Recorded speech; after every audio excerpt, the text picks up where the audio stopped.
주님께서 여러분과 함께 루카가 전한 거룩한 복음입니다.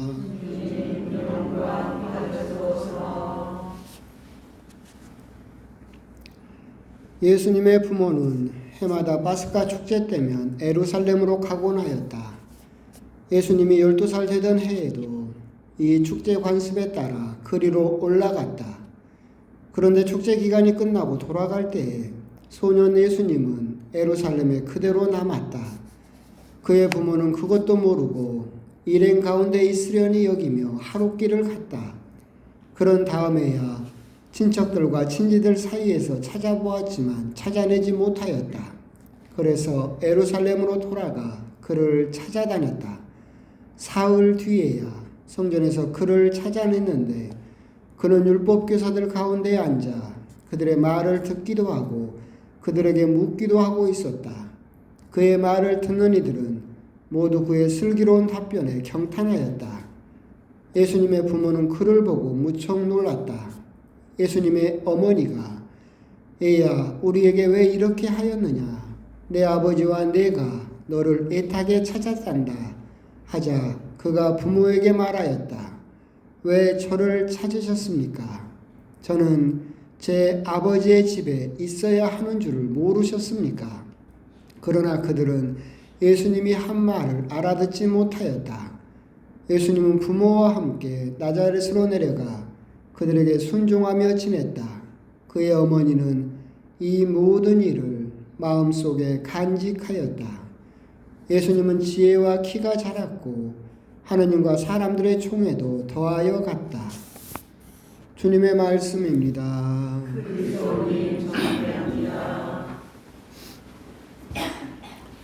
참 예수님, 어제는 눈이 그래도 좀 안전하게 폭설은 아니고 그래도 볼만하게 좀 내렸던 연말인 것 같습니다. 하나님이 조금 부지런하셔가지고 며칠만 조금 빨리 내려주셨으면 서로 좋았을 텐데 조금 시기를 놓치신 것 같기도 하고 이제 2024년도 다 지나가고 있습니다.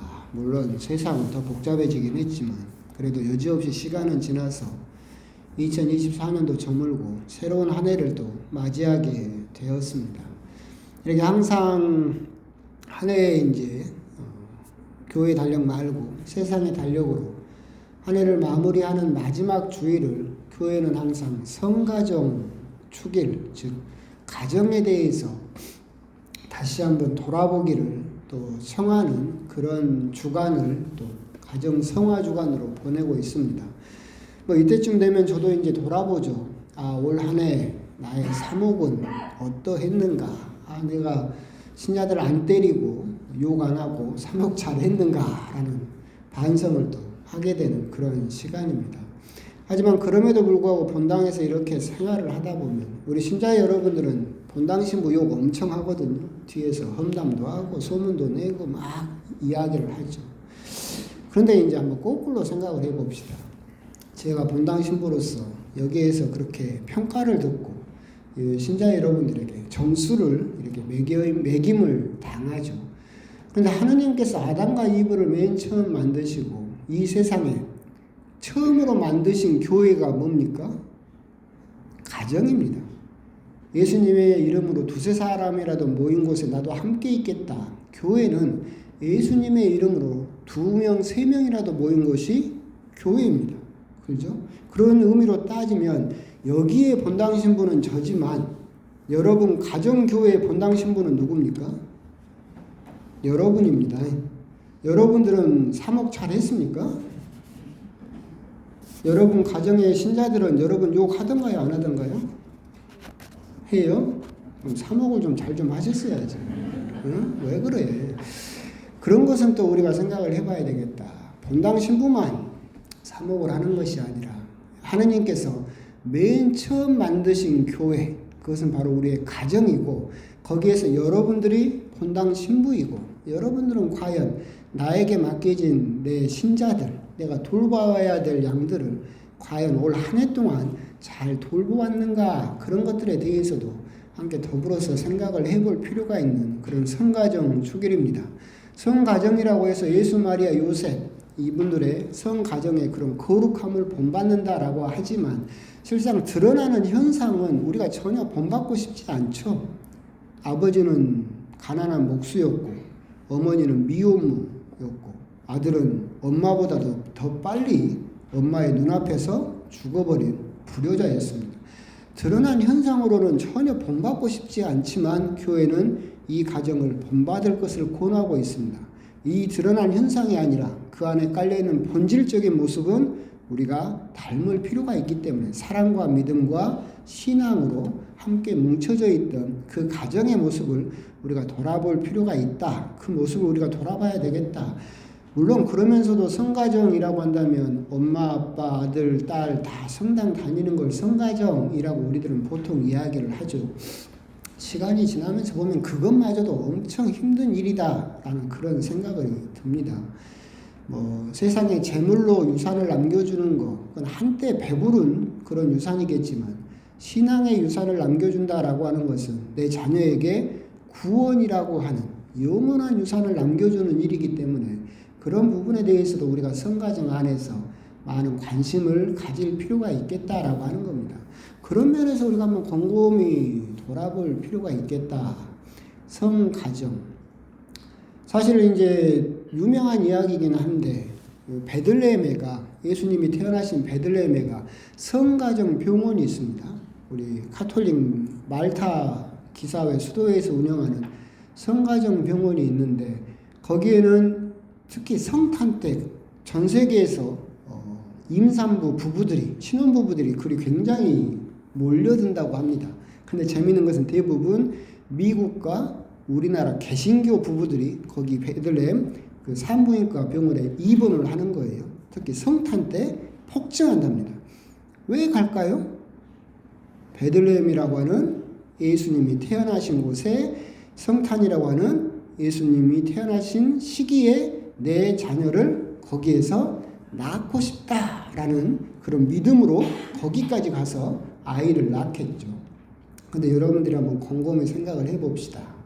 거기에서 낳는 그 부모님들은 자기 자녀가 예수님처럼 자라기를 바랄까요? 아니죠. 내 자녀가 예수님처럼 그렇게 자라기를 결코 바라지 않죠. 그 좋은 땅에 가서 성스럽다는 땅에 가서 성스러운 시간에 내 자녀를 낳은 것은 내 자녀가 뭐가 되기를 바라는 거예요? 최소한 검판사가 되기를 바라는 거죠. 최소한 서울대 들어가서 세상의 부와 명예를 움켜쥐기를 결코 예수님처럼 되어서는 안 되죠. 그럼에도 베들레헴이라고 하는 성탄이라고 하는 시기에 그 아이를 낳는 모습을 보게 되면 곰곰이 보면 이렇습니다. 우리 마음 속에는 동방박사와 헤로데가 같이 삽니다. 무슨 말이냐면 다른 집 자식은 예수님처럼 자라는 것은 좋아요. 박수 쳐주죠. 어우 잘한다 착한다. 근데 내 집 자식이 예수님처럼 자라면 돼요 안 돼요? 안 되지. 아니 어디 가서 희생하고 어디 가서 양보하고 어디 가서 얻어맞고 온다고 생각을 해봐요. 그거 되겠어요? 아니죠. 뺏기지 말고 뺏어야죠. 맞지 말고 때려야죠. 그래서 우리 마음속에는 동방박사와 헤로데가 있지만 남의 집 자식에게는 뭐예요? 동방박사죠. 우리 집 자식에게는 뭐예요? 헤로데예요. 그래서 내 집 자식에게 예수님 같은 모습만 드러내면 다 죽여버리죠. 그렇게 하면 너 세상 못 산다. 어떻게든 다른 사람을 이겨라. 양보하지 말고 뺏어라. 희생하지 말고 네가 그것을 강요해야 된다.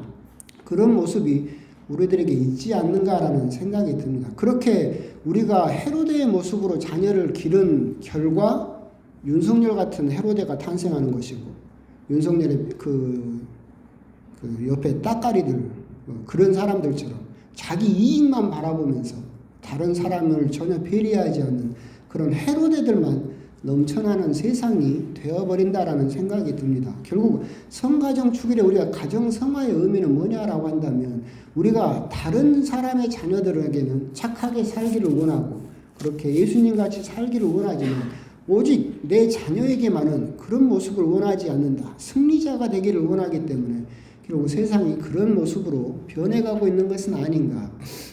주월동에 있을 때 실제로 이제 어떤 할아버지가 저에게 신자분이 찾아왔어요. 그래서 저번에도 말씀드렸어요. 이때쯤 하는 말인데 울면서 저에게 막 하소연을 하는 거예요. 자기 아들 좀 말려주라고.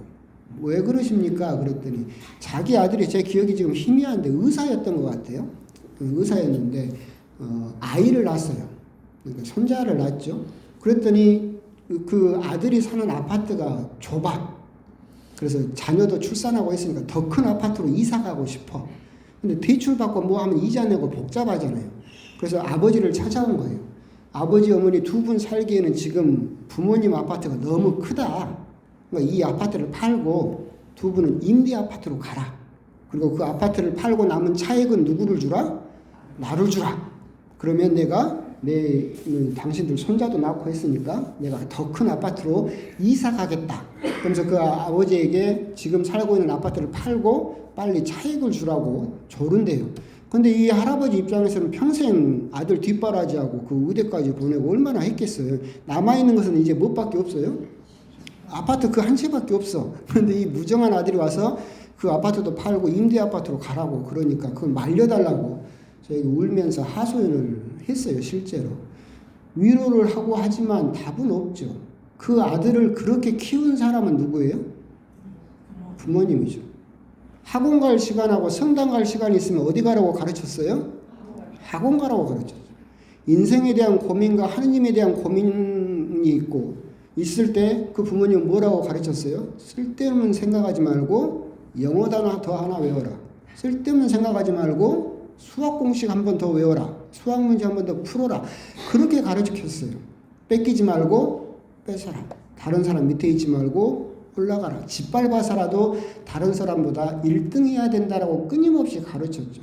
그렇게 배운 아들이, 헤로데가 되어버린 그 아들이 이제 와서 그 아버지에게 예수님의 모습을 보여줄 수 있겠어요? 아니죠. 배운 그대로 헤로데로서 더 약자를 그저 가볍게 착취하면 되는 문제겠죠. 우리들은 사실 성가정 축일에 그냥 신앙생활만 열심히 하면 된다. 그것마저도 어려운 일이지만 곰곰이 들여다볼 필요가 있는 것은 우리의 부모님들께서 자칫 잘못하면 우리 자녀들을 헤로데로 기를 수 있다. 우리 자녀들에게 드러나는 다른 사람에게 희생하고 양보하고 봉사하는 예수님과 같은 모습만 보이면 우리들이 헤로데처럼 그 모습을 꺾어버리고 죽여왔던 것은 아닌가. 그 결과가 아까 말씀드린 것처럼 윤석열 같은 또 다른 괴물을 결국 낳고 있는 것은 아닌가. 그런 부분에 대해서 우리들이 곰곰이 생각을 해보실 필요가 있겠다. 여러분들은 이제 자녀들을 거의 다 기르셨고 결국 손자 손녀를 보셔야 될 그런 시기가 되었지만 이런 부분은 우리 자녀들에게도 이야기를 해줄 필요가 있겠다. 너희들이 그저 세상의 그 논리에 따라서 자녀들을 헤로데로 기르면 헤로데로 자란 자녀들은 결국 너를 희생하게 될 것이다 라고 하는 것을 우리들은 반드시 기억할 필요가 있겠다라고 하는 겁니다. 결국 우리가 또 성가정 축일에 그런 의미에서 곰곰이 되돌아볼 필요가 있는 것은 어떤 성인의 말씀처럼 우리의 본업은 가정입니다. 우리가 세상에서 그렇게 열심히 뼈골 빠지게 일하는 이유는 무엇을 위해서 일합니까? 가정을 위해서 일하는 겁니다. 결국 우리의 본업, 우리가 정말로 열심히 해야 되는 것은 직장이 아니라 가정이 우리의 본업이다라고 하는 것을 우리들은 항상 생각할 필요가 있겠다. 근데 거꾸로 밖에서 스트레스를 받으면 어디 가서 풉니까?